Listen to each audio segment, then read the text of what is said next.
The usage, you're only thinking that it may damage your life, that if you eat the fertilizer or pesticide, it damages your life.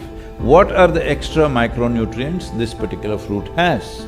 What are the health benefits that this will give you? Almost in every country, people are deficient of these things simply because it's not there in the soil, it's not there in the food.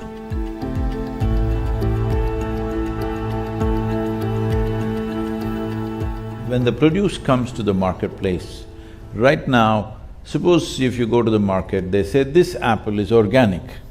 What is the other apple? Is it inorganic? Is there such a thing?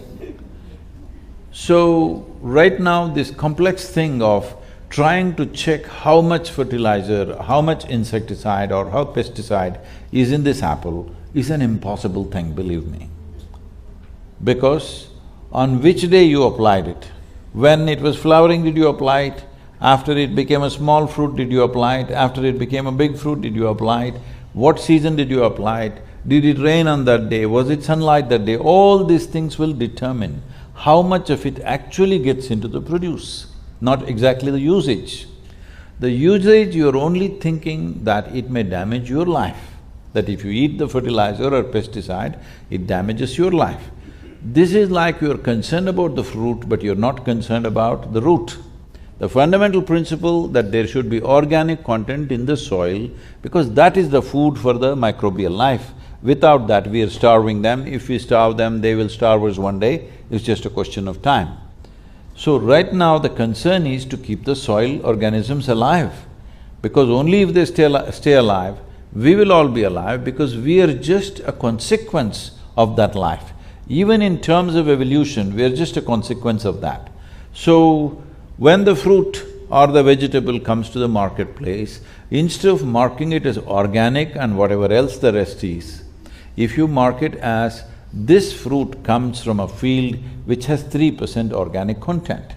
Now there is enough science to tell you, if the organic content in the soil is 3%, what are the extra micronutrients this particular fruit has?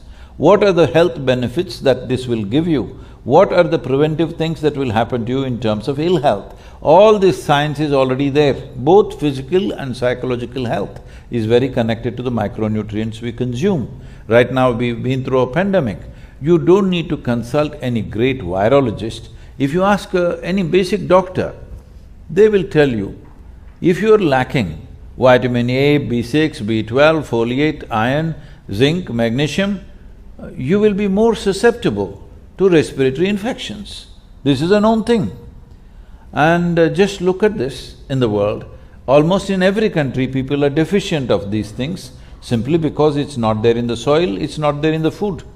Now, I'm not trying to say pandemic would not have happened if the soil was good. Definitely it would not have caused this much panic as it did if we were of a stronger constitution. And that stronger constitution is not one day's thing. It doesn't happen by going to the gym. It happens by eating the right kind of food and by being connected with the soil through the food and also otherwise. If that otherwise is not possible, say city-dwelling people, but at least the food should have that.